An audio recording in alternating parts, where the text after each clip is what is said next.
한일중 향후 100년 예측. 우리나라의 외환위기를 비롯한 세계 정세를 정확하게 예측한 바 있는 미국 코넬 대학 조지 프리드먼 교수가 한일 중국 등 동남아 3국의 장래를 내다본 논문의 주요 내용은 다음과 같다. 코소보 전쟁과 1998년 아시아 외환위기를 정확하게 예견하여 21세기의 노스트라다무스라 불리는 조지 프리드먼은 그의 저서 100년 후 넥스트 100이지에서 동아시아 3국의 미래를 이렇게 내다보았다. 먼저 중국 2000년대 중반에 들어 신흥강국으로 부상해 세계의 영향력을 행사하여 심지어는 지위로 불리게 된 중국의 앞날을 프리드먼 박사는 이렇게 예견했다. 중국의 미래는 이전처럼 부상이 아닌 붕괴를 생각해야 한다. 중국은 최근 잘해왔지만 동시에 많은 문제를 떠안게 됐다. 핵심은 가난이다. 6억 명이 가구당 하루 3달러 미만의 벌이로 산다. 4억 4천만 명은 6달러 미만으로 산다. 13억 명 중 10억 명 이상이 아프리카처럼 가난 속에서 살고 있는 것이다. 물론 6억만 명의 다른 중국인이 있다. 연간 2만 달러를 버는, 하지만 이것은 중국의 5% 미만이다. 진정한 중국이 아니다. 중국은 내부 경제 인터널 이카노미가 없는 나라다. 유럽과 미국이 제품을 사주지 않으면 존립하지 못한다. 그래서 중국은 인질이나 마찬가지다. 계층 사이에는 상당한 긴장이 조성되고 있다. 빠르게 성장하고 있을 때는 이 문제를 다루기 쉬웠다. 그러나 더 이상 그렇게는 못한다. 임금이 전처럼 싸지 않기 때문에 수익성을 받쳐주지도 못한다. 고부가가치 산업으로 이동하려고 하지만 미국, 독일, 일본, 한국과 같은 쟁쟁한 나라가 버티고 있다. 지금 중국의 위치는 1989년의 일본과 같다. 일본은 눈부신 성장 뒤에서 금융 시스템이 붕괴하고 있었다. 지금 중국처럼 일본은 외국 자산을 사들였다. 중국이 성장 사이클이 막바지에 달했다는 신호다. 이럴 때 국가마다 제각기 다른 해법을 찾는다. 일본은 성장률을 낮췄다. 그러나 중국은 실업을 인내할 여력이 없다. 일자리를 찾아 도시로 이동한 농민들이 일자리를 잃으면 사회를 불안정하게 한다. 이들의 원망을 깔아앉히기 위해 중국은 6억만 명에게 세금을 거둬 분배해야 할 것이다. 거둬들인 돈으로 군대의 충성은 유지할 수 있겠지만 중국의 해법은 국민들을 억압하는 것뿐이다.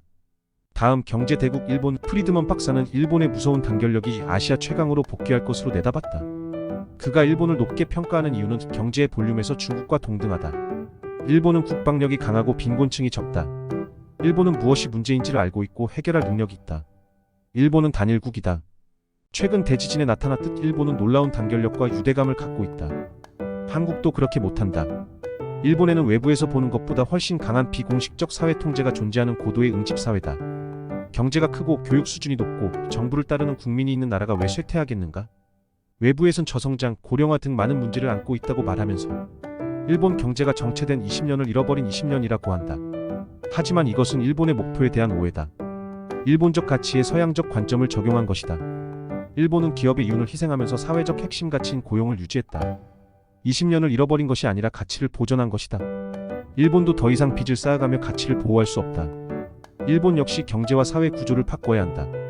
하지만 일본엔 압도적으로 유리한 조건이 있다. 중국처럼 빈곤 속에서 살고 있는 10억 인구가 없다는 것이다. 사회 불안 없이 긴축을 견딜 수 있는 나라가 바로 일본이다. 대지진 수습 과정에서 리더십의 문제가 노출됐는데 2차 대전 때의 일본의 리더들은 어떤 전략으로든 반드시 승리하겠다라고 말하지 않았다. 리더가 역량을 발휘하지 못하는 기간에도 혁명을 일으키지 않은 유일한 국민이다. 리더십이 형성될 때까지 기다릴 수 있는 나라다. 하지만 프리드먼 박사는 일본의 위험성을 지적했다. 일본의 근본적인 약점은 천연자원이 없다는 것이다. 일본은 해상 교통에 접근하지 못하면 모든 것을 잃는다.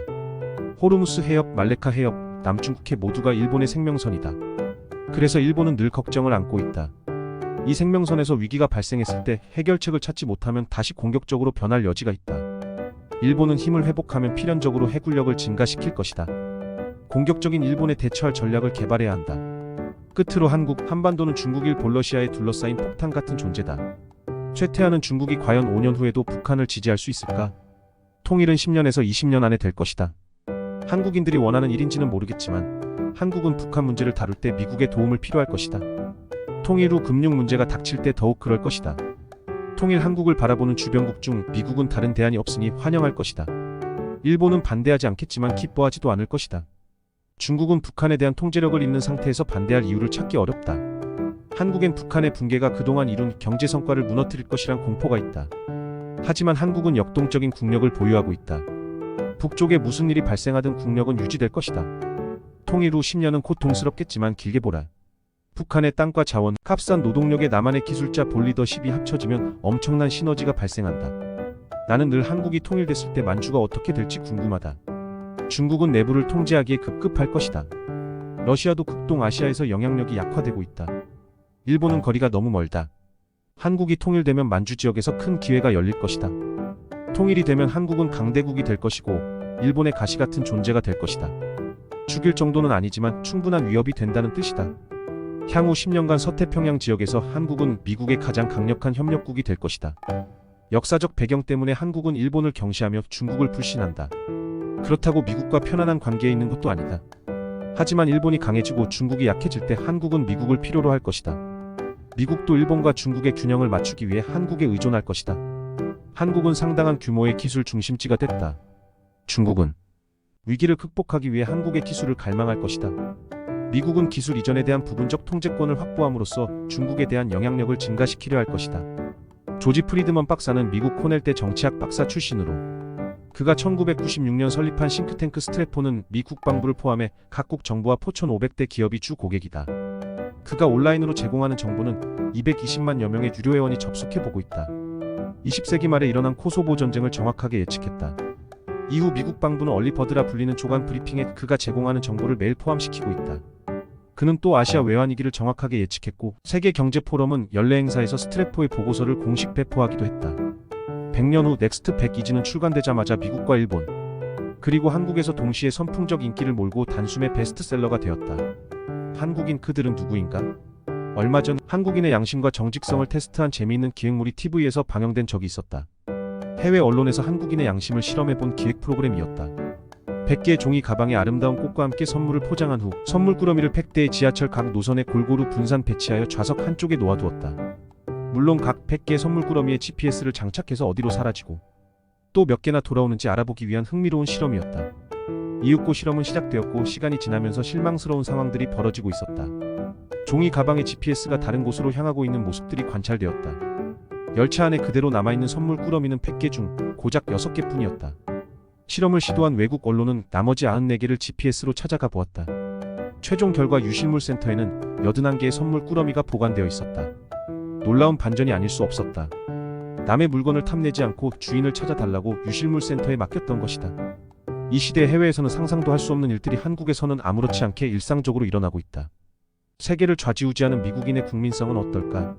어떠한 문제나 사회적인 이슈가 발생하면 폭동이 일어나고 대형마트를 습격하여 그곳에 진열되어 있는 물건들을 탈탈 털어가는 일들이 TV와 뉴스를 통하여 심심치 않게 보도되었다.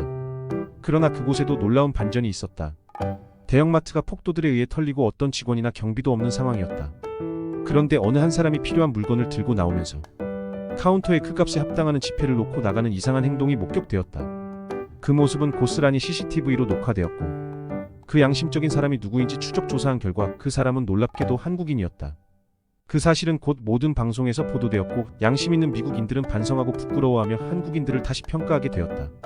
현재 대한민국 국민의 이러한 양심과 정직성이 대한민국을 세계 우등국가로 발돋움하는 초석으로 평가되고 있다.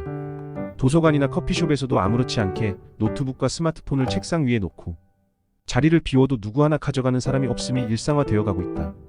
해외에서는 걸어가고 있는 행인의 가방을 낚아채어 빼앗아 달아나는 일들이 비일비재하다.